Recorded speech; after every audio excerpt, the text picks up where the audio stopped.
And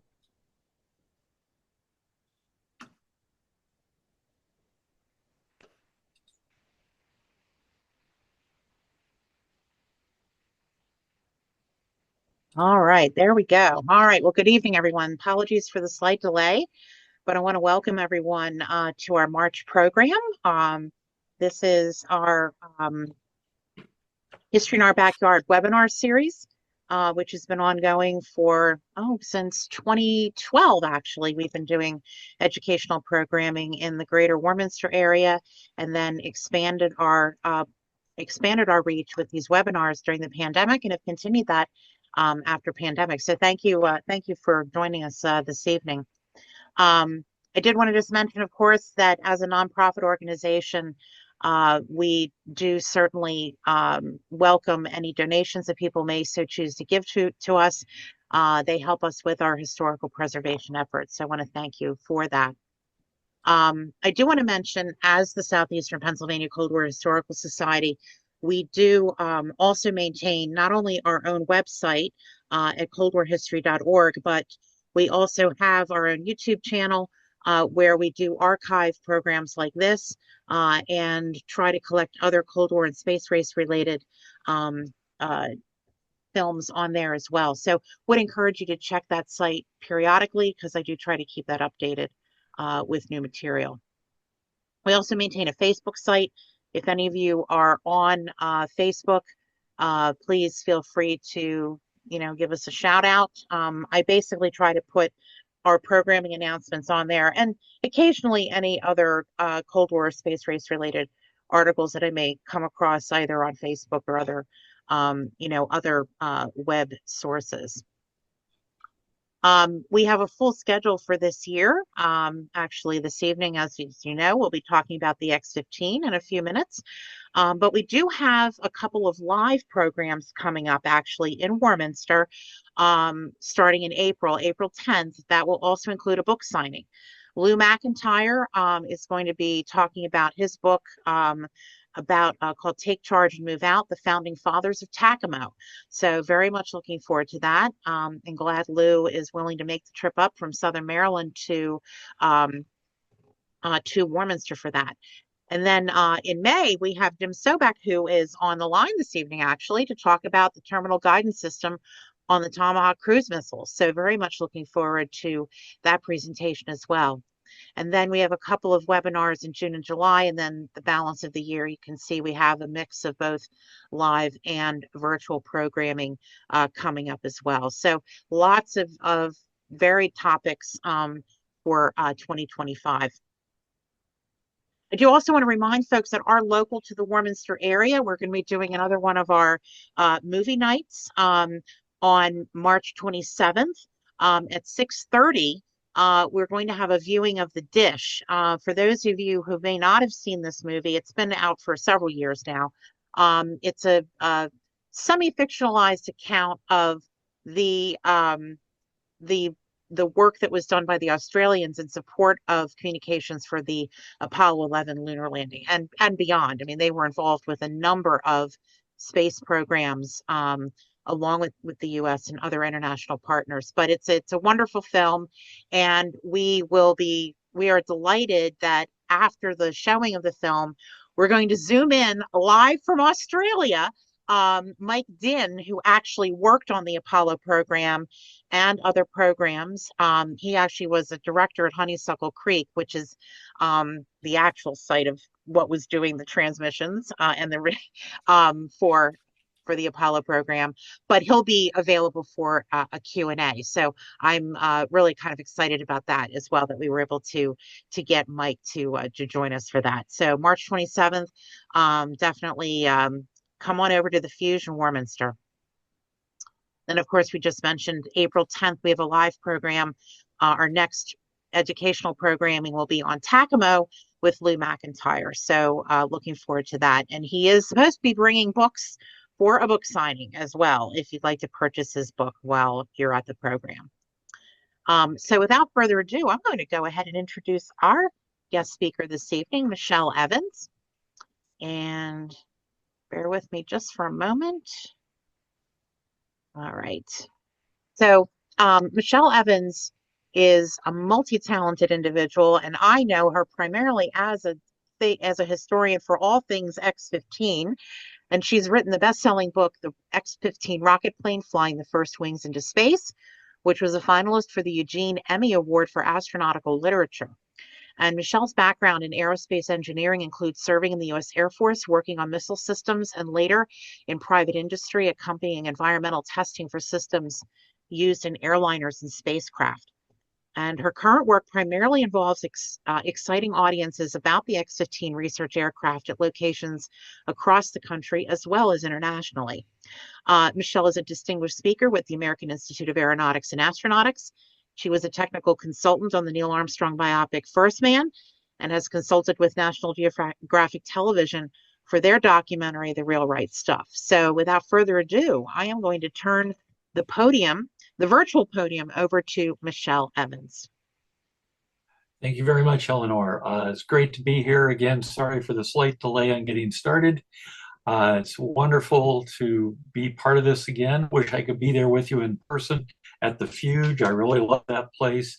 And I'm very envious you get the showing of the dish and get to talk with Mike Dinn. I've known him virtually for many years through the Apollo group on Groups IO. He's a wonderful guy, and I love that movie as well. So I hope you have an absolutely fantastic event with him. With that said, I'll get started on the program. And so let me get the share screen on. And here we go. And share. There we go. And start. Okay, everybody see it okay? All right. Hi there. I'm Michelle Evans, and I thank you for being here today. This is my third distinct presentation on the X-15, and I'm very excited to share it with all of you today. I wrote a book about the highest and fastest research aircraft to ever take to the skies, entitled The X-15 Rocketplane Flying the First Wings into Space. And normally, I would be speaking about the content of this book, the X-15 itself, and the people who made it all happen.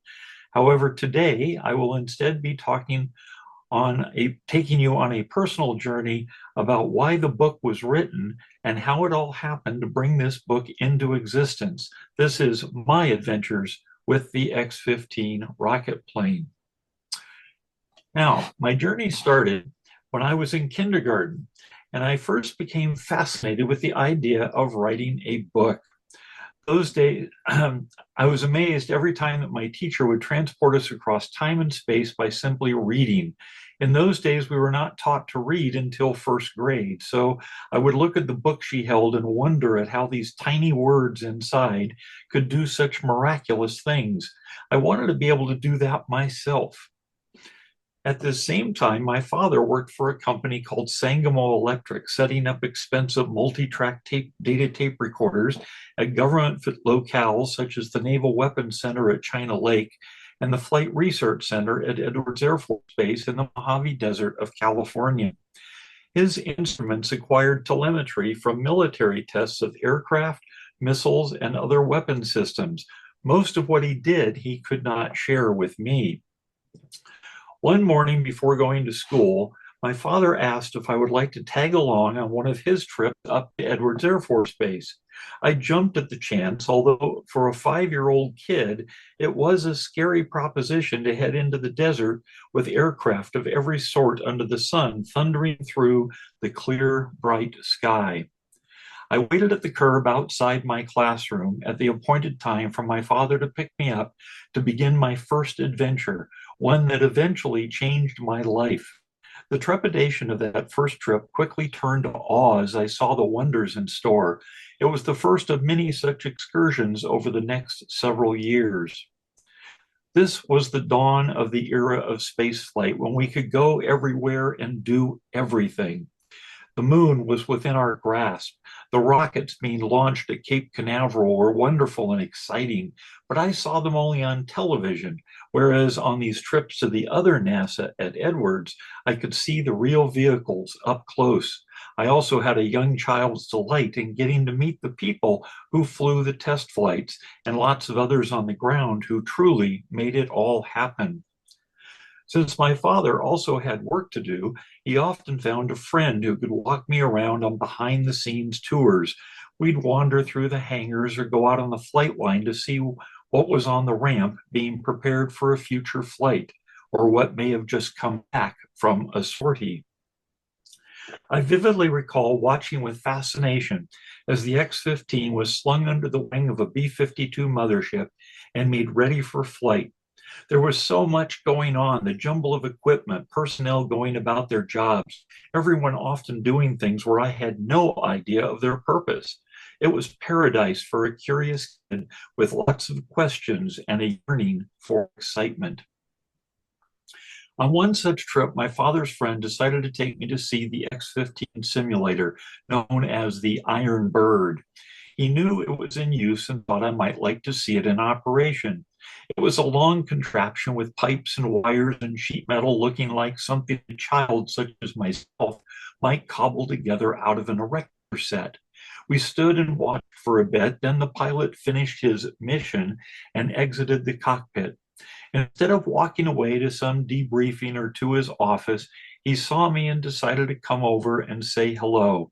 I have no idea who my guide was that day, but I will always remember that moment when he introduced me to the X-15 research pilot who had just exited the simulator.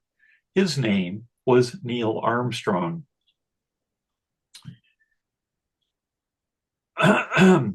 We also returned for the annual Edwards Air Show, and I always loved checking out these exciting aircraft. In school, I should tell you, that's me over there in the left corner there. That's me staring at the X-15. In school, I kept the dream alive about someday writing my book, but had no idea that eventually my passion for writing would intersect with my fascination with the X-15. I spent several years taking journalism classes in junior high and high school, and when it came time to face the reality of college, I knew I had no money to pursue that goal. Because of that, my life took a major turn as I decided to join the U.S. Air Force. I figured I would learn some great skills and also be able to pay for my college as I served. My father was an aerospace engineer, and I never figured I would follow in his footsteps. I saw that as being a long ways from my goal to becoming a writer. Yet there I was working on nuclear missile systems for 8 years in the Air Force. At one point, I felt I would make the military my career. But for various reasons, after I finished my degree, I eventually decided to go out on my own and return home to California. At that point, I went into vibration, shock, and acoustic testing for the aerospace industry for the next dozen years. Oh, and in this picture, that is me sitting on top of a nuclear weapon, but we won't talk about that. However, less than 3 years out of the military, with my career going well, the idea of pursuing my original goal as a writer started to gnaw at me again. The final push came suddenly on the 21st of September in 1983, when I was reading the preface to a book on experimental aircraft. In it, the author talked about how his book was just an overview of a multitude of programs, and that many of the aircraft he wrote of deserved full books of their own. It was like lightning had struck us as everything finally fell into place. As a kid, I'd been fascinated with the X-15 research aircraft because of those trips up to Edwards with my dad. All that came flooding back to me as I read that author's statement, and it dawned on me that I had the perfect subject for my book, the X-15 Rocketplane. The next morning, I called the Edwards History Office and spoke with Dr. Richard Hallion. I told him I wanted to write a book on the X-15, and I asked if I could come up to start my research using their files. He said, "Come on up." On September 22nd, my wife Cherie and I headed into the Mojave Desert and met with Dr. Hallion. I spent hours going through files and photographs and spoke with him about my intended project. He mentioned that X-15 pilot Milt Thompson was currently the chief engineer at NASA and asked if I'd like to do an interview. I was absolutely not prepared to do such an interview that day, but there was no way I would turn it down. So, of course, I said yes. He called Milt, who agreed to the interview, and we headed over to the NASA facility a mile or so away from the history office. We sat with Milt and had a wonderful interview. At one point, Milt called in one of his best friends, Jack Koff, from the office next door. Jack was a flight planner on the X-15 project, and between the two of them, Cherie and I had an enlightening and fun afternoon talking about the X-15. From that first interview, things expanded quickly as I connected with the other pilots who were still alive, as well as others associated with the program. There were 12 pilots, and 9 of them were still with us at that time. Joe Walker, Jack McKay, and Mike Adams were gone, but I had hopes of connecting with members of their families in order to tell their stories as well. The 9 X-15 pilots I was able to interview besides Milt were Scott Crossfield, Robert White, Forrest Peterson, Robert Rushworth, Neil Armstrong, Joe Engle, Pete Knight, and Bill Dana. Each was a unique experience. As an example, I contacted Neil Armstrong for our interview. After a couple of months of planning, I drove into a tiny Ohio town on a rainy Thursday afternoon in early May, looking for his office. I knocked on the door, and for a long time, no one answered.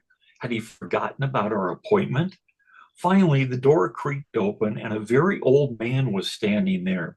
When I said I was there to see Neil, he thought for a long moment, scratched his head, and then said, "Oh, you must be looking for that astronaut fella." I told him I was, and he explained the address number I had was wrong, and he directed me to the right location down the street. Soon after, I was knocking at the correct door, and his secretary answered, inviting me in out of the rain. My first glimpse of Neil in his office that wet afternoon, the first time I had seen him in person since that day with the X-15 simulator, was him standing there with a wastebasket in hand, trying to place it to catch the rain coming in through leaks in a very bad roof. The can was just one of several scattered about the room catching water. Neil set the can on the floor under a drip. Looking around the room at the mess, he suggested we find a new spot for our interview.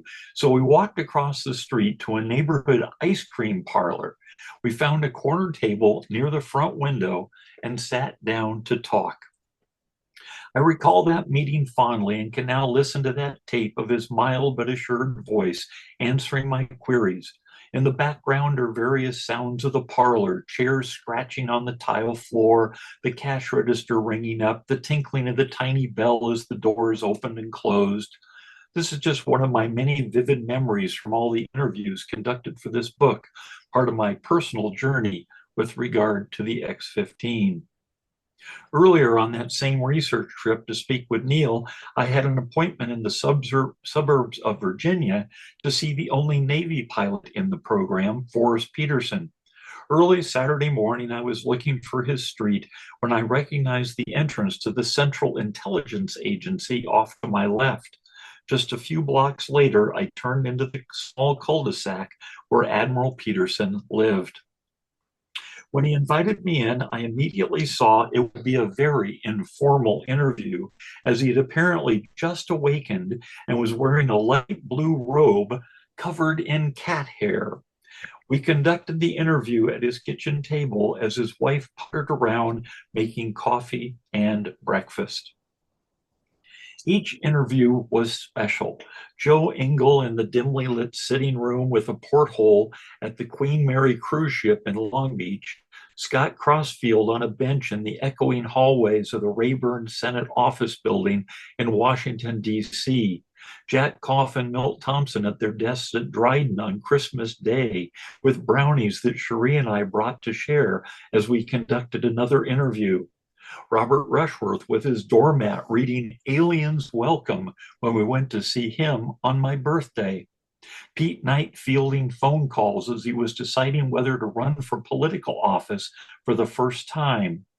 17 technicians and engineers from the program in a back room at a restaurant speaking together of their X-15 exploits. To keep each other honest, they quipped. John McTeague proudly displaying a leftover rear X-15 landing skid in his living room. Jim Robertson talking of working on the external tanks, then pulling out numerous display cases of creepy and exotic bugs he had collected from his trips all over the world. Jim Townsend becoming animated with X-15 stories just weeks before he passed away. Grace Walker and Frida Adams at opposite ends of the country, but both with mist in their eyes as they talked of their X-15 pilot husbands, now long gone. In May of 2004, a breakthrough occurred in my research. An Eagle Scout candidate, John Badelsky, was tasked with creating a memorial to honor the only X-15 pilot lost in the line of duty, Michael Adams. I was invited to the unveiling out in the desert near Ridgecrest, California, where the crash occurred in November 1967. At that event, there were many people associated with the aircraft who were present. Over the years, it had been fairly easy to connect with those on the front line of the program, such as the pilots, majors, and flight planners. But on that day, I was finally able to connect with those who worked in the trenches, the mechanics, technicians, and guys in the rocket shop. I also met other members of Mike's family, which was critical to tell his story.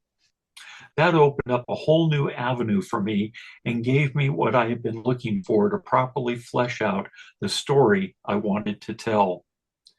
In the end, I interviewed more than 70 people and created 1,200 pages of transcripts for those interviews.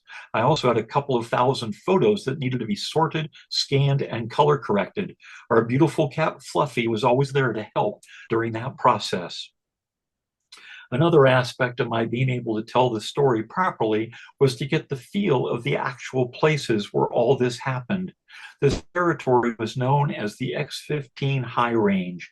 So besides my travels all across the country to research and interview important people, I made several trips to those locations, from Edwards Air Force Base to the dry lake beds where emergency landings occurred. To get to these places took a lot of research, as no maps existed to show the way. Sometimes it took multiple trips in order to find the right location and how to get there. As an example, here's the Beatty High Range Station radar site in southern Nevada as it appeared during the X-15 program.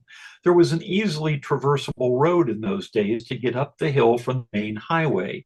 When I went searching, that road had deteriorated into a jumbled mess. It is a steep dirt road that became inaccessible just halfway up. I carefully drove as far as I could. Then I had to apply the emergency brake and hike the rest of the way up to the top. I then turned south and walked along the ridgeline to where only the concrete pad remained to identify the site. Once there, I sat down and scanned the valleys on either side of me and tried to envision what it had been like to work at such a place in the wilderness. I drank some water and lunched on peanut butter crackers before making the journey back down the mountainside to my car, which was luckily still securely parked right where I left her. Since there was no way to turn around, it was a slow and careful adventure in itself to back all the way down that hill to the highway. The second high range radar site is a much further drive and is outside Ely, Nevada, in the northeastern portion of the state. It is much higher in the mountains than Beatty, and as I found out, it can have snow well into June. After an 8-mile slog up a precipitous dirt road into the mountains, this is what I encountered, just a mile or so short of my goal. Once again, I had to abandon my car and see how far I could get on foot. As I got nearer, I discovered that the site was actually still in use. In the end, I decided the most prudent idea was to only see it from afar, as I had no idea what sort of reception I might receive if I walked in unexpectedly on some classified operation. Now, one location that caused me a lot of consternation was getting to Mud Dry Lake outside Tonopah, Nevada. This was an important site where 4 of the 12 X-15 emergency landings took place, including the most serious of these mishaps when Jack McKay had a near fatal accident there on 9 November 1962. On landing, the left rear skid collapsed and the X-15 rolled over onto its back, trapping McKay inside. I felt it was important to figure out what it would take to get out there, and it took me several attempts to do so. My first try to traverse the 14 miles of dirt roads ended with the clouds opening up with a thunderstorm. I needed dry conditions in order to make a safe trek. I certainly didn't want the name of Mud Lake to become a reality. On my next attempt, I finally met with success, seeing the vista exactly as it had looked decades previously. Here is the same spot in 1966 after Bob Rushworth's final X-15 flight ended in another emergency landing at Mud Lake. I considered this a huge accomplishment, yet it was a haunting feeling to be out there by myself on that vast, dry, primeval lake bed. Out of this came a unique perspective on the X-15, one that I wanted to share with others. This led to the creation of an actual tour itinerary, one which people today can now follow in order to visit these places themselves. In fact, Eleanor and I and several guests traveled a portion of this tour just a few years ago. Traveling from where the X-15 was first manufactured at North American Aviation near Los Angeles International Airport to the Antelope Valley where the pilots and others had their homes, to the radar sites and dry lake beds, to the resting places of those people where we can pay our respects to their courage in advancing our knowledge of aerospace, and to revisit the same places that people like Jack McKay went to with his children in the 1950s. So there's the beautiful Red Cliffs area where we recreated their iconic image more than a half century later. The next part of my adventure took me across the country, hunting down the actual X-15 hardware, as well as X-15 mock-ups that are still in existence. One superb mock-up was used in the filming of the only fictional movie to feature the X-15, entitled appropriately enough, X-15. The stars included Charles Bronson and Mary Tyler Moore, who showed off her great fashion sense around hypersonic aircraft, high heels and all. After filming was completed, the mock-up went into storage until being sent to New York for the 1964 World's Fair, where it was on public display for 18 months. During the run of the fair, it was even modified into the advanced X-15A2, which included the addition of 2 external fuel tanks. On the real vehicle, these would extend its speed range by nearly an entire Mach number. The World's Fair ended and the mock-up went back into storage, eventually to be acquired by the Pima Air and Space Museum in Tucson, Arizona, where it still resides today. The U.S. Space and Rocket Center in Huntsville, Alabama, was home to an X-15 mock-up for many years before being donated to the Cosmosphere Museum in Hutchinson, Kansas, which specializes in the restoration of historical aerospace artifacts. It received a new paint job, a new tail number, but never went on display. Finally, the Evergreen Museum in McMinnville, Oregon expressed interest and gave it an excellent high-flying home. One last mock-up exists, which was a pet project of X-15 pilot Milt Thompson.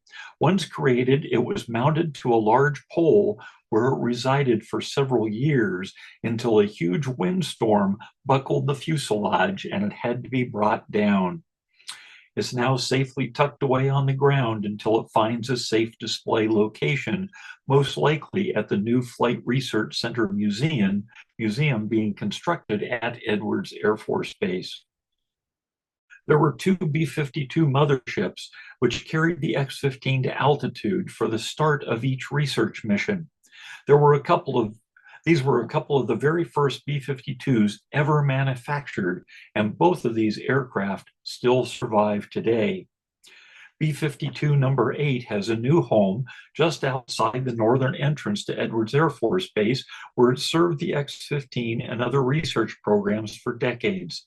This aircraft lofted the X-15 on 106 of its 199 missions. There is a possibility that the X-15 mock-up at Edwards may eventually be installed onto the wing pylon from there where the real X-15s were once launched. I can't think of a better idea. At the propulsion system test facility, the X-15 was bolted into a structure where the rocket engine could then be test fired.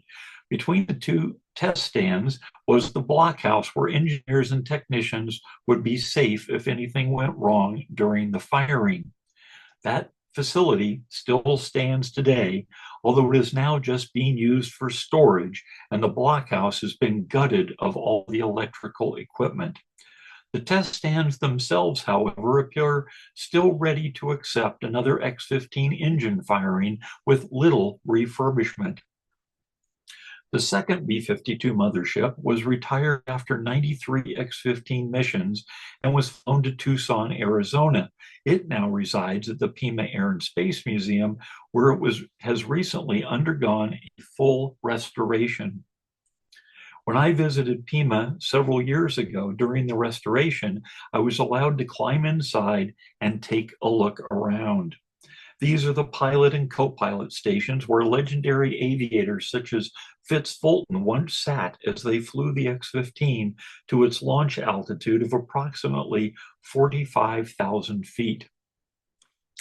3 X-15s were built by North American Aviation to conduct the 10-year-long program of hypersonic research. The number 3 aircraft was lost in November of 1967 and took the life of pilot Michael Adams. The number 2 aircraft was modified into what was called the X-15A2 with those external tanks to extend the range and speed of the aircraft. This vehicle now resides at the National Museum of the United States Air Force in Dayton, Ohio. Here it is seen under the nose of the huge Mach 3 experimental bomber, the XB-70 Valkyrie, which was also built by North American Aviation. The number 1 aircraft was the first to take to the skies on 8 June 1959. It performed 81 successful missions during the program through 24 October of 1968. That equates to more than 40% of all flights during the X-15 research program. It now holds a place of honor in American aerospace history and resides suspended from the ceiling at the Smithsonian's National Air and Space Museum in Washington, D.C. That museum is well worth the trip just to see this amazing aircraft that flew more than 6 times the speed of sound and higher than 50 miles into space, earning 8 of the 12 X-15 pilots their astronaut wings. When I first started my interviews back in the 1980s, pilot Robert White resided in Germany. We conversed through snail mail across the Atlantic, but nothing can compare to actually sitting down with someone in person. Bob eventually moved back to the United States and settled in Florida.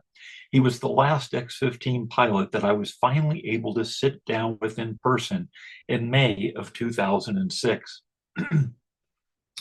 Even though I spoke with others after this date, I consider that cross-country trip to see him as the completion of the primary research to write my book that had started back in September of 1983, nearly a quarter of a century earlier.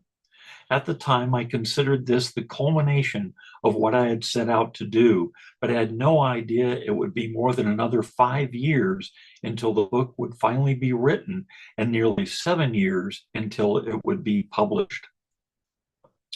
To get the book done required a lot more than just sitting down and writing it all out.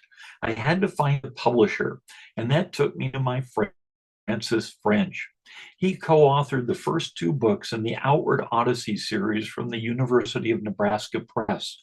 One day we met up at a favorite place called Killer Pizza from Mars in Oceanside. It's a great place. You come out here, you got to go to Killer Pizza. He asked me that day if I was still working on my X-15 book. I said yes, but that I had no idea where to go from here. He said that UNP might be interested to have my book as part of their new series. That was an exciting thought. Things progressed from there by meeting with Outward Odyssey series creator Colin Burgess from Australia, then and having to write the book proposal. That was a huge hurdle because at that point I truly had to get things organized. How was I planning to put together this book? What was the goal? And how would the chapters be laid out? It got me to finally focus on exactly how this would come together into a coherent story. I knew immediately that I didn't want to bore my readers with a standard chronology or get too technical. What I finally hit upon was to make each chapter into a biography of one of the 12 pilots, with an emphasis on their time in the X-15 and how it affected the program.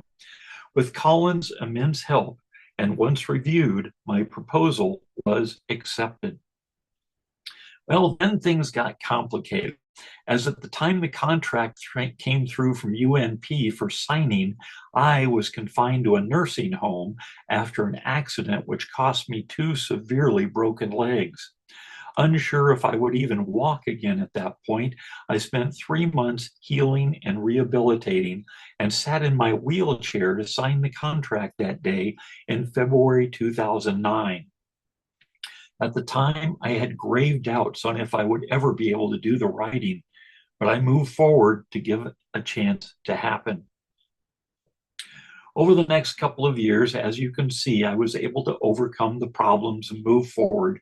I started putting it all together and actually got the writing of the manuscript going, completing the introduction on 8 January of 2011, and my first chapter on February 6th. Exactly 6 months later, and just 1 week behind schedule, I completed the book and got it sent off to my publisher. Those months of writing were a real roller coaster. I got very little sleep and rarely left my desk for more than an hour at a time. I needed to write down all those stories that had been bouncing around inside my head for decades. I would write deep into the night, read through it to myself. Then when Cherie was awake, I would have her sit down and I would read it to her. There were times I wrote something I thought was brilliant, but Cherie would never let me get away with anything and always bring me back down to earth.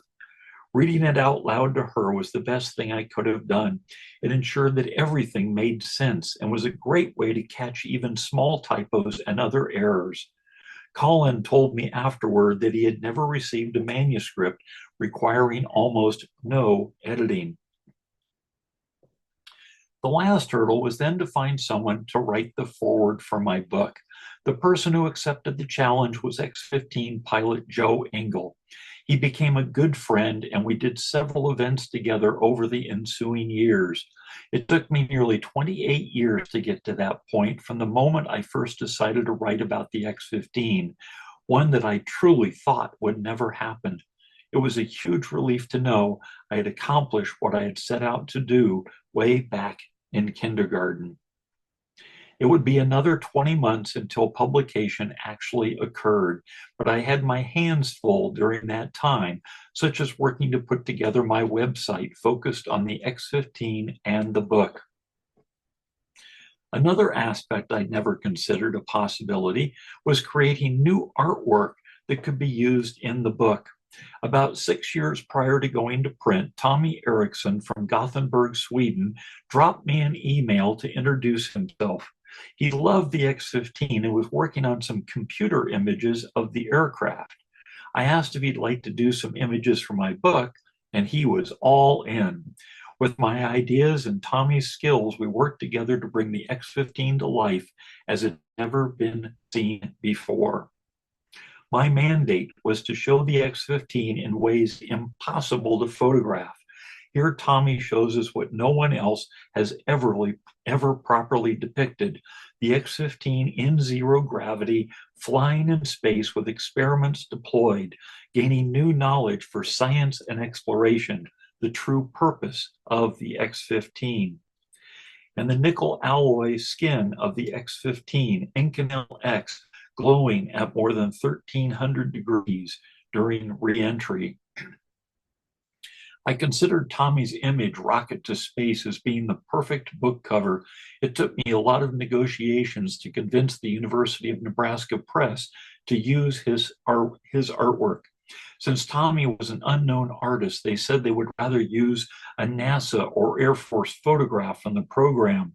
I insisted that what Tommy had produced was stunning and exemplified the tone of the book as no photograph possibly could. Eventually, they relented, and I'm extremely proud of his cover. And I would be remiss if I did not also mention that Tommy then later used his work on creating these amazing images as the core of his own PhD thesis, which he handily and most deservedly received.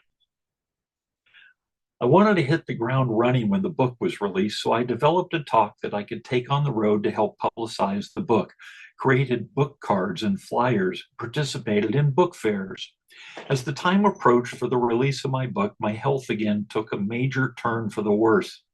I developed a severe case of kidney stones, which at one point I truly did not think I would survive. Over the course of a month, I experienced a dozen emergency room visits and multiple surgeries. The timing worked out perfectly in that on my return home from the last of my doctor visits on 17 April of 2013, Cherie and I came home and saw a large box sitting at our front door. Immediately knew exactly what it was. Whatever medical problems I had, at that moment, my recovery was complete. I grabbed the box and brought it inside, quickly slicing it open to find my books inside. It was a moment that I had waited for all my life, actually holding a book in my hand that I had written myself, telling the story I never thought I could tell. To this day, it's something I look at and marvel that I was ever able to accomplish any of it. But it is the thing I am most proud of outside the love of my beautiful wife. Soon after, Colin was flying into Los Angeles from Australia, so we met him at the airport to celebrate. And not long after that, we met up again with Francis to have another great pizza at the place that started the entire publishing process.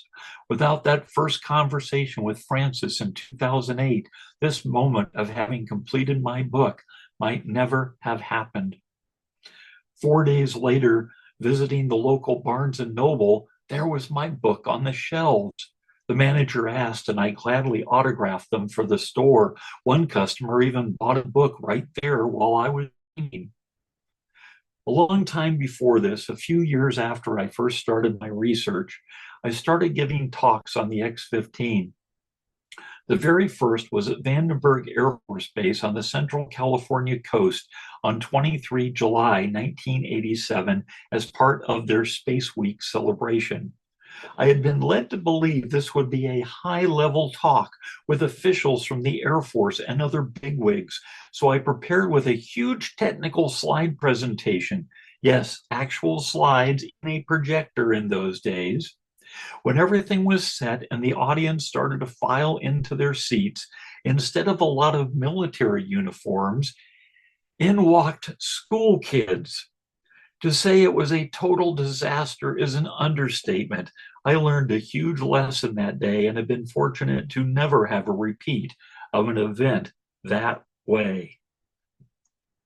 Later that year, I did my talk at the Rockwell Family Night event at the Downey Space Division. This is the company that was previously known as North American Aviation and had manufactured the X-15 back in the late 1950s. This talk went much better and was very well received. One of the first people I had interviewed for my book, flight planner Jack Koff, attended that evening, and it was an exciting time. It also included the first display that I created, including models and photographs from the X-15 program. Years later, once the book came out, I developed a whole new presentation based on the manuscript itself, so it benefits from my years of research and includes quotes from many of the people that I interviewed. That talk has now carried me throughout the United States and even across the world. I've currently given over 150 talks in 19 states, 6 countries, and on 5 continents. One of the most amazing locations where I've done my presentation has to be in January of 2023 in Antarctica. The ship had just left the Antarctic Peninsula an hour before, and we started back across the Drake Passage towards Argentina. The waves pounded the World Traveler. The Vasco da Gama Theater where I spoke was at the bow of the ship, and water crashed against the hull just yards away under my feet. The waves sent resonant vibrations, causing me to grab onto the podium, which was not bolted to the floor, for dear life. After I finished the talk, my palms were black and blue with bruises. Apparently, everyone loved the presentation, though, as I had people come up to me and offer congratulations throughout the voyage home, and even at the airport days later in Buenos Aires. One event I'm most proud of happened in Tucson at Space Fest in 2017. I had spoken there several times previously on the X-15, but that year I wanted to do something unique. Instead of simply doing a normal talk, I was able to organize a panel discussion, which included X-15 pilot Joe Engle, as well as 4 engineers from the program. This is the only time I'm aware of where something like this has ever happened. Even surpassing the experience I would have several years later in Antarctica, those 2 hours with Joe, Wayne, Charlie, Harry, and Vince will probably be the most amazing hours of my life. A close second would be when Joe Engle and I spent the day at the United States Air Force Academy in Colorado Springs, doing multiple talks to the command staff, instructors, and cadets. Every location and every talk has been a wonderful experience. Here I am at one of my very first talks after the book's publication at the Leonard Nimoy Event Horizon Theater at Griffith Park Observatory. It's impossible for me to explain just how exciting it is to do these presentations for air and space museums, pilot and engineering organizations, university students, local libraries, civic groups, and community centers. Examples include the Florida Institute of Technology, which included 2 space shuttle astronauts in the audience with Winston Scott and Sandy Magnus, and the Western Museum of Flight, where I have now spoken 3 times. I just did my last talk there a couple of months ago. At my first talk, there I had a very special thing happen. As I was setting up at the museum, a man came up to me and said, "I know you've never heard of me, but I worked on the X-15 program. My name is Bob Hayos, and I created the attitude sensor at the nose of the X-15 when I worked at Nortronics." Even though I had never met him before, I knew exactly who he was. I said, "Bob, I know who you are, and you are in my book." He was taken aback, so I grabbed a copy, opened it to the index, and showed Bob his name listed there. Bob was over 90 years old at that time, and it was a marvelous thing to watch him light up when he saw that. The event was also special and very unexpected experience. That day, sitting in the pilot's seat of a Mach 2 fighter plane. I then came back down to earth and gave my X-15 talk on the Bob Hope stage in the museum. In addition to my initial talk, I have since developed several other presentations that include a special talk about pilot Michael Adams, who lost his life during the only fatal accident of the X-15 program. Additionally, I've hosted movie screenings of the 1961 motion picture X-15, as well as showing various documentaries about the research program, such as a great NBC News special from 1981, The Rocket Pilots. Another very special event was at the Joe Walker Middle School in Quartz Hill in California's Antelope Valley, celebrating the 50th anniversary of the school named in honor of X-15 pilot Joe Walker. I was given the school's gym in order to set up a large display and to give my talks to each class as they cycled in throughout the day. My voice was cracking and almost gone by the afternoon, but amazingly, I made it through all the talks. After each presentation, I invited the students to all come up and get a close-up look at the models, photographs, and X-15 artifacts. Cherie was by my side throughout it all to help. I spoke with literally every student and faculty member as part of this education experience, which also featured NASA pilots, educators, and 12 members of Joe Walker's family. I presented a specially signed copy of my book to the school, which was placed into a time capsule that will be opened by students in 2077. It's a wonderful thought to know that students a half century from now, long after I'm gone, will get to know the story of the amazing people like Joe Walker and his fellow X-15 pilots.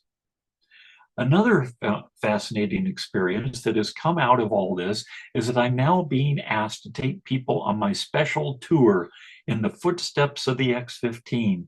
It includes stops such as lunch at Domingo's restaurant in Boron, where you can have a special drink that will singe your eyebrows, a boron rocket fuel. Domingo's is close to Edwards Air Force Base and is famous as a place where pilots and astronauts love to drop by, although on this day we only had a two-dimensional Neil Armstrong stop in to say hello. And of course, you can see wonderful Eleanor there next to Neil. We went by the Edwards. That's a great picture.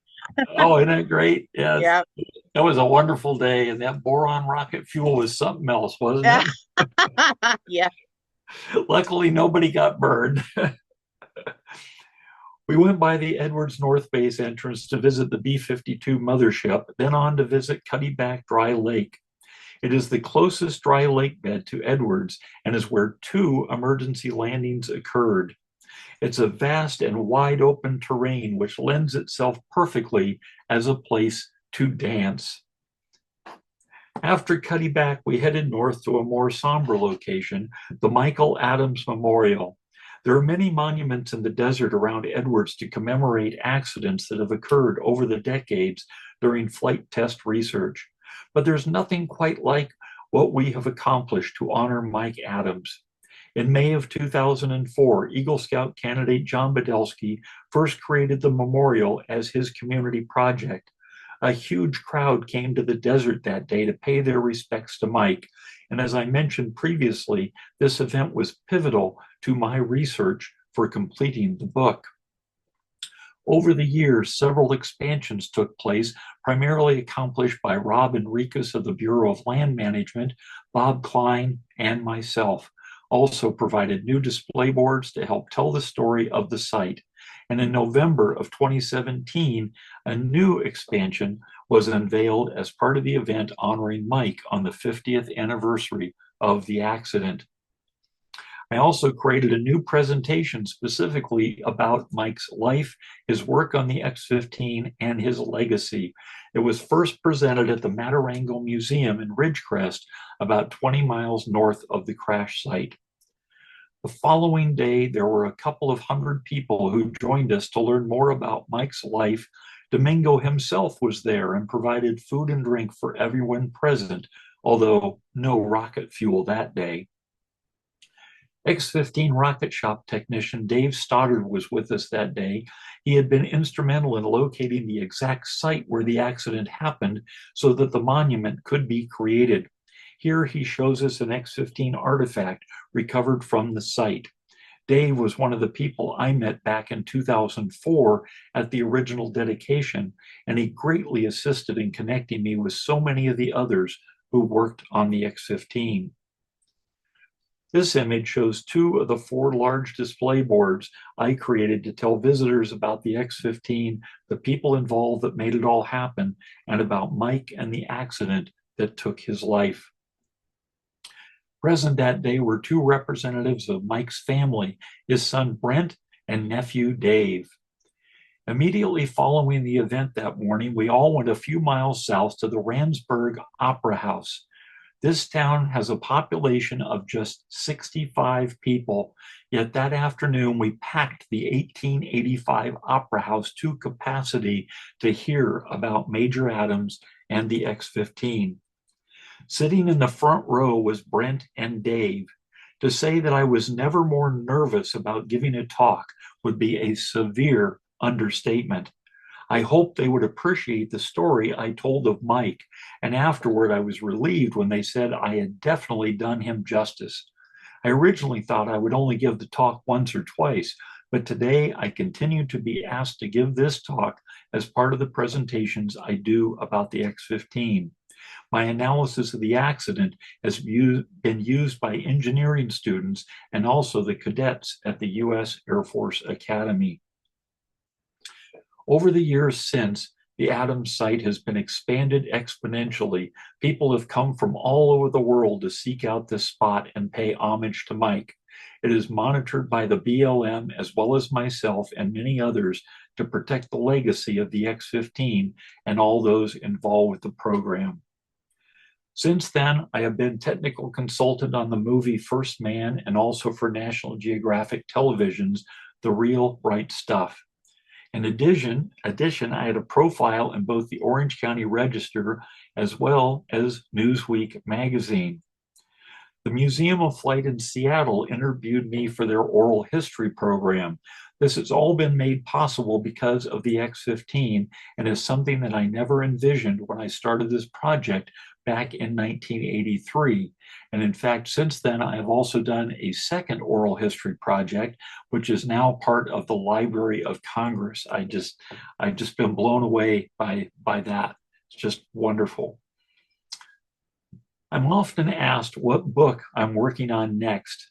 And my answer is always that I spent 30 years out there on my own, obsessing over the research and writing of this book about a program that achieved a record speed of 4,520 miles per hour and attained an altitude of 354,200 feet. Now, I can't imagine a more fulfilling thing to do than to be out there talking with a lot of people about it. This is the X-15 rocket plane flying the first wings into space.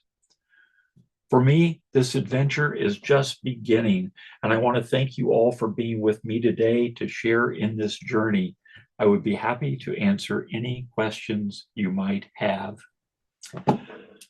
And that's it. Oh, I do have to mention this little statue right here is only about 1.5 inches high, and my friend Bob Klein put that book cover on Belle's book that she was reading. I thought that was so cool. That book is like literally 1/2 inch high, and yet you can read every word on there. He did just an amazing job on that. And so with that, I will turn it back over and stop share. And there we are, Eleanor.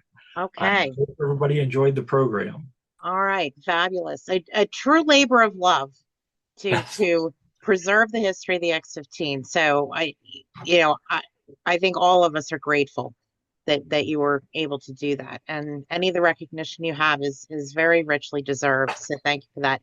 I also want to put a plug in. If anyone wants to go out to Southern California to meet up with Michelle to have that tour, the X-15, in the steps of the X-15, highly recommended. As she mentioned, it was right before the pandemic started. I went out there with a friend and we had a chance to see a little bit of that. I mean, I absolutely remember seeing Balls 8. That was exciting, standing under the wing and having having lunch at that restaurant, that crazy restaurant with the drink in Boron. But it was fabulous, and also seeing Mike Adams's memorial. So I'm Oh, very, very grateful for that. It was a memorable weekend before the crazy pandemic. yeah, that Um, was literally just before the shutdown. We were very yeah, lucky on our timing on that. yep, absolutely. I Yeah. do have a question in the chat from Jim Sobek. He had mentioned that years ago, he saw a TV show that showed an X-15 landing where the aircraft fractured just behind the cockpit. Right. Can you expand on that event?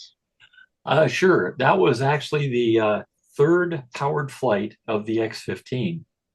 And what happened there was that when he dropped the Scott Crossfield flying, and when he dropped from the X-50 or from the B-52 and lit up the engines, soon afterward, a fire broke out in the engine compartment, which is the last place you want to have a fire.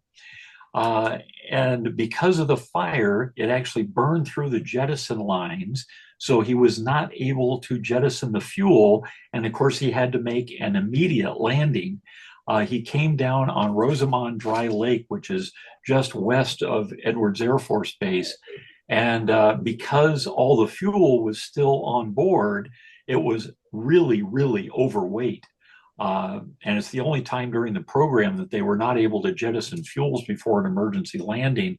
And so when he touched down, there was a flaw in the nose gear, which had not been realized up until that time, where the nose gear collapsed. And that led to the X-15 literally breaking its back. Luckily, the break occurred at a joint in the fuselage, so it did not cause really severe damage. Scott Crossfield was not injured in any way, and the thing was stuck on the back of a flatbed truck and driven 80 miles south to the North American plant, and they bolted the thing back together, and it went back into service just a couple months later. So it was a really amazing thing that it happened the way it did. The X-15 came through relatively unscathed, and Scotty did not get any injuries. And so early in the program, yeah, it was quite a shot. That was the very first emergency landing of the program. Yeah. Have two other related questions actually, kind of ask you the same thing. Um, in all your years of research, did anything you learned really surprise you? Something you never knew about the program that really changed your view of the program, or just something that surprised you the most?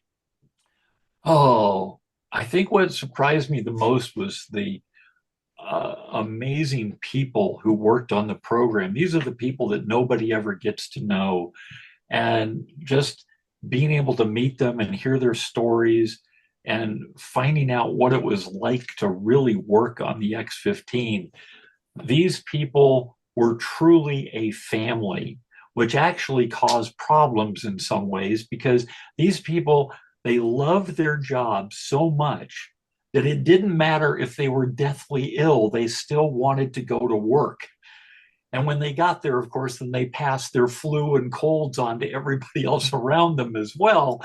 But they did not want to take a day off from work. And the camaraderie for these people, it's unfortunate nowadays because so many of these people that I spoke with are now gone. But I'm just so honored to be able to record their legacy and their lives and to be able to tell their stories.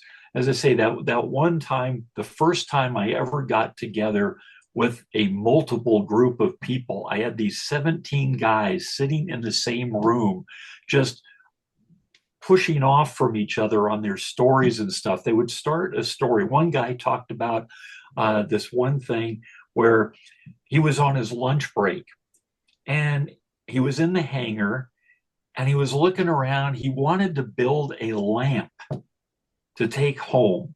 So he was looking through a scrap metal bin. And out of this scrap metal bin, he found this long cylinder. And he said, wow, that would make such a fantastic stand for this light. I got to use that. So he took it and he put it into a clamp and he started hacksawing it away to get to the length he wanted to do it. The problem was that this pipe was actually full of rocket fuel. Oh my God.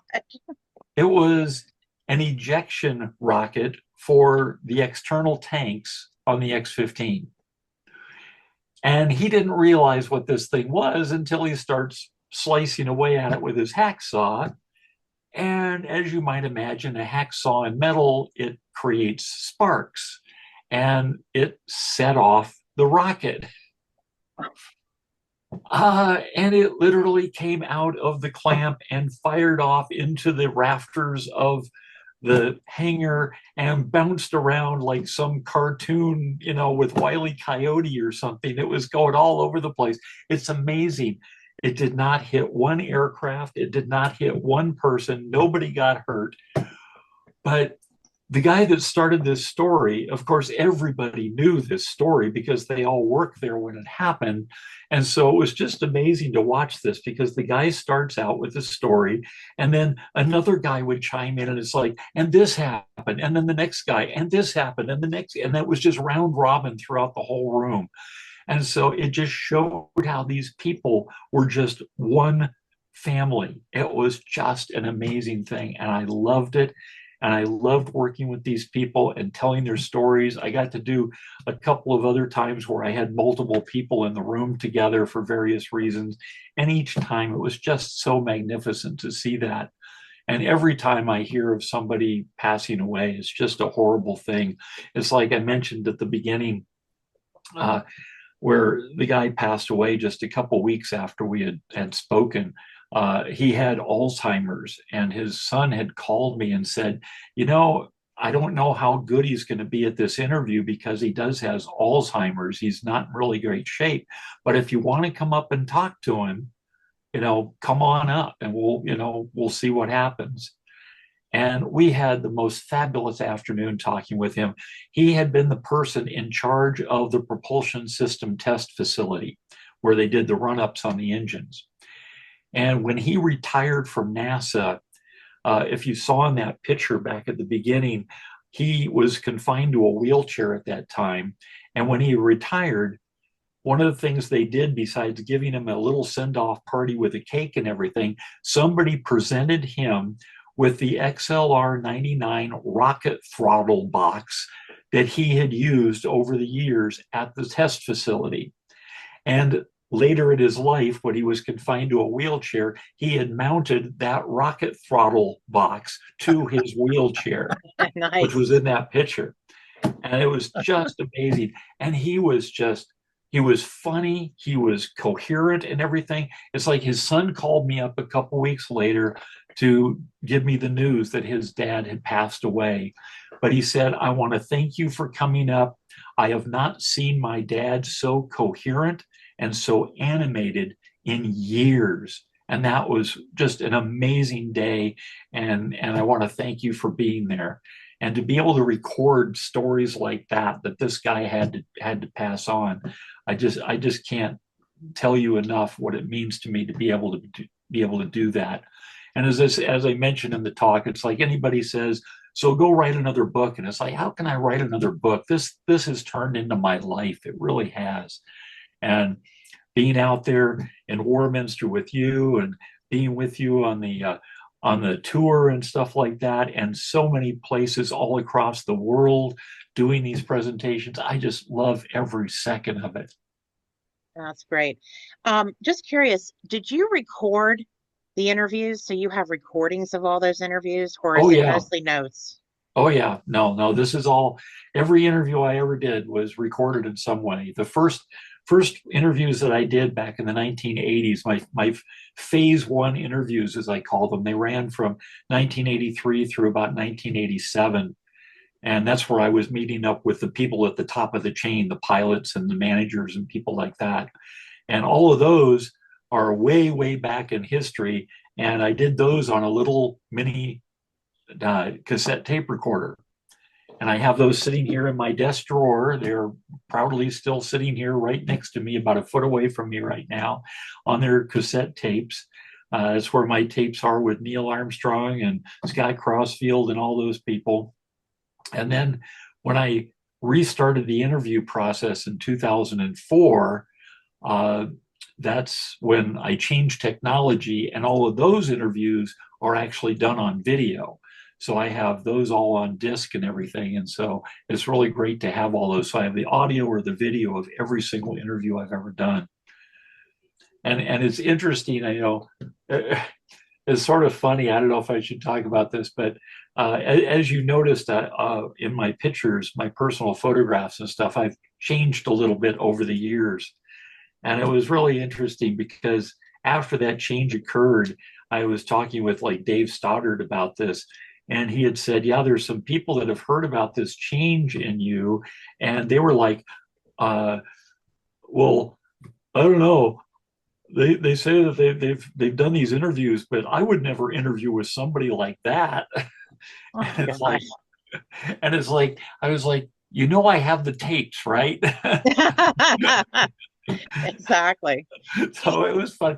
But all these people came around. It was really great. I had one guy who worked at North American that I spoke with, and I had gotten the word that he was not real happy about these changes and stuff. And yet, then one day I was I was invited to come in and talk to the North American Aviation Retirees Group. And there he was standing there or sitting there and listened to the talk. And he was one of the people that went with me to Space Fest and was part of that panel discussion. And so it was great to see, people came around over the years, and it was just wonderful. That's great. Was that Space Fest panel recorded? Oh yeah.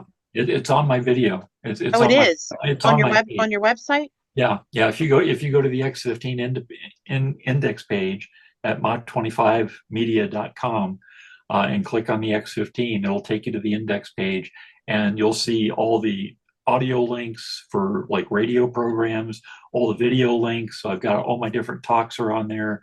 And includes the Space Fest panel and stuff like that. The only problem with the Space Fest panel, one of these days I'm going to hire somebody to do it for me. I don't have the ability to do it myself, but for some reason it came out stretched, and I need to get it reconverted so it's properly aspected.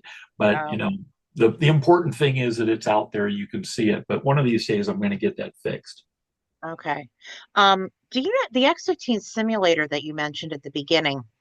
Where is that now? Is that in a museum anywhere, or was that dismantled? I believe the X-15 simulator was dismantled.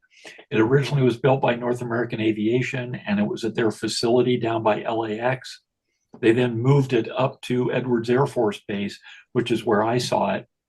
And it was there, of course, for many years throughout the entire program. And as far as I know, I think it is gone. I've never run into anybody who was able to show it to me. I've been through the museum that's currently up there that's now being rebuilt off the base so everybody can access it.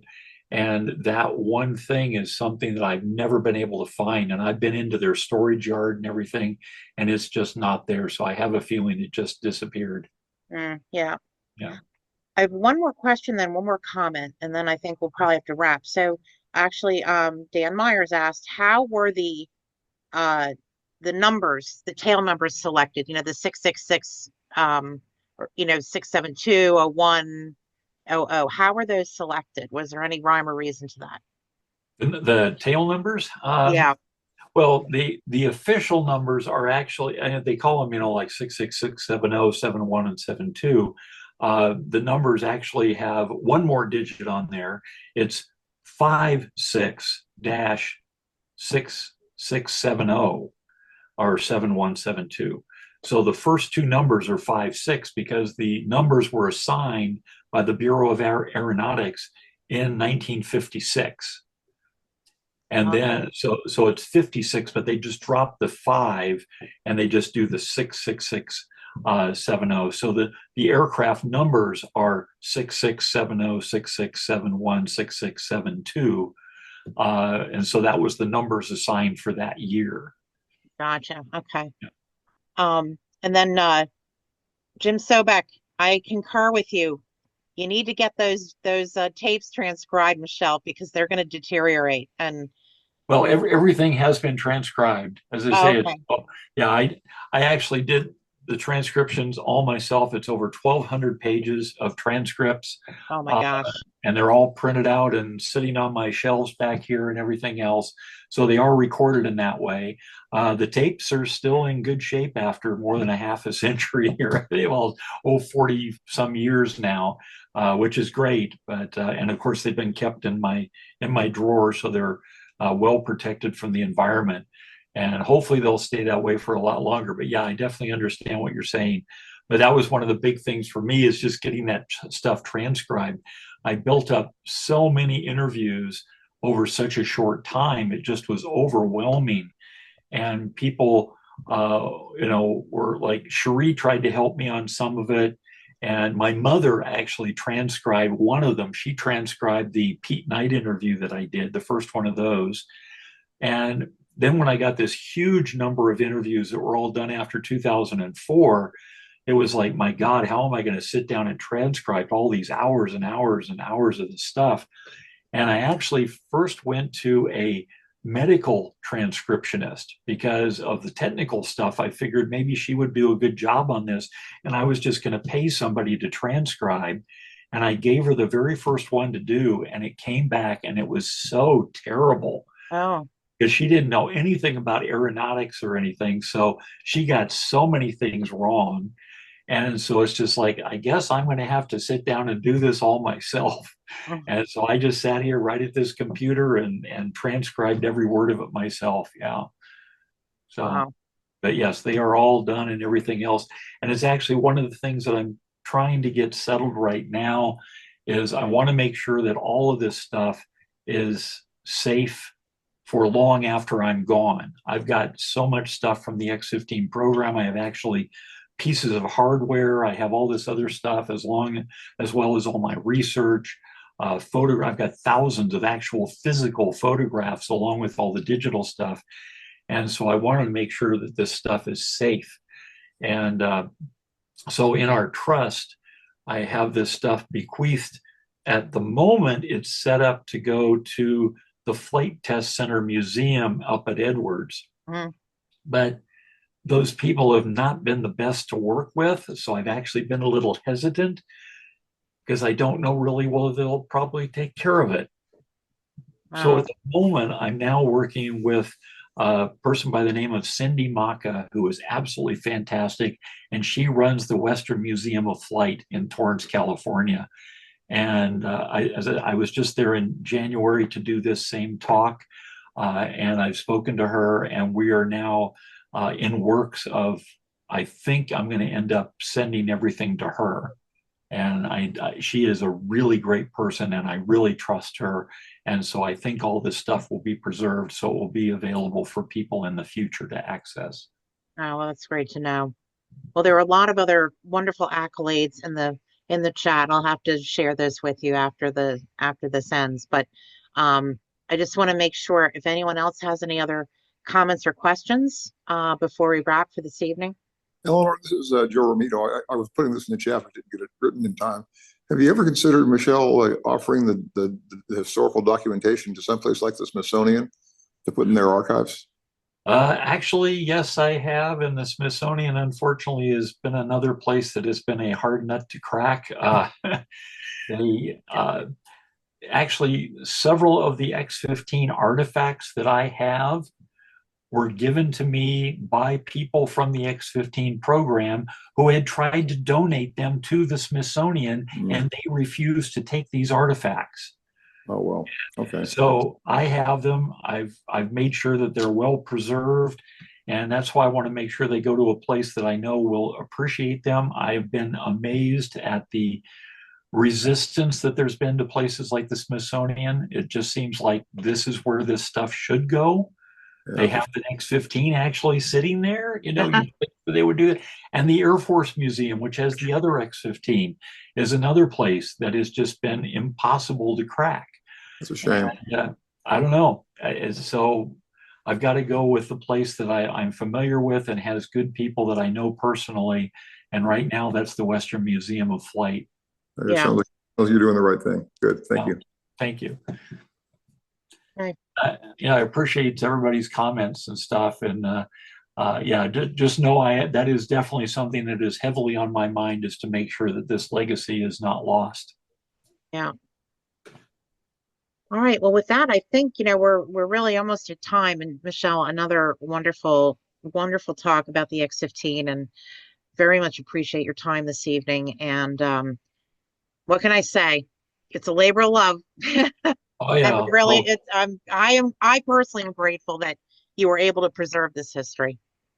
well, thank you so much again. It's always wonderful to see you, and I love talking with the Southeast Pennsylvania Cold War Society. Being there in person for my first talk was just something else. Doing that at the Fuge was just an amazing experience, and I hope that we can get back together in person someday. And you still got to come out and finish the whole tour with I, me. We only I got got to to start finish of the the tour. tour, and you Yeah. always are welcome in Warminster. So, Oh, thank you. Yeah, I hope to get back there again. Yes. all So, right. and also the invite to, if anybody ever has any questions about the X-15, or anybody who knows of other places that might be interested in my talks, please get a hold of Eleanor. And I am always open to talking with anybody about anything. You can forward anything you get to me that you get from anybody else. Always happy to talk about this with anybody. It's one of the great things about this. I get emails from people all the time from all over the world that are fans of the X-15 and have found my website or read my book or whatever. The very first fan letter I got about the X-15 after the book came out, I got this email one day and I opened it up, and it was a guy from Poland. And it's like, oh my God, it just never even occurred to me that there were people over the entire world that loved this program. And so it was just a really cool thing. And of course, Tommy from Sweden, who had contacted me, and we're still in touch almost every week or so. We exchange emails and things. And yeah, it's just so wonderful. And all of you people coming here today, thank you so much for being here and being part of this. And I'm so glad that Eleanor has this great organization. I saw on your calendar you've got Gary Powers Jr. coming up again. He's another great guy. I've spoken with Yeah. his group, and I'm coming up on another one with him later on. So yeah, you're part of a wonderful network of people. Yeah. Yeah. I'm grateful to all of it. And it's been a lot of fun for me to indulge my inner nerd and be able to learn about this history. So with that, I'm going to go ahead and call it an evening. And for those again who are local to us in the Warminster area, please join us April 10th for a talk and book signing about TACAMO. So have a good evening, everybody, and hopefully we'll see some of you next month. Thank you. Thank All you, right. everybody. Take care. All right. Bye-bye.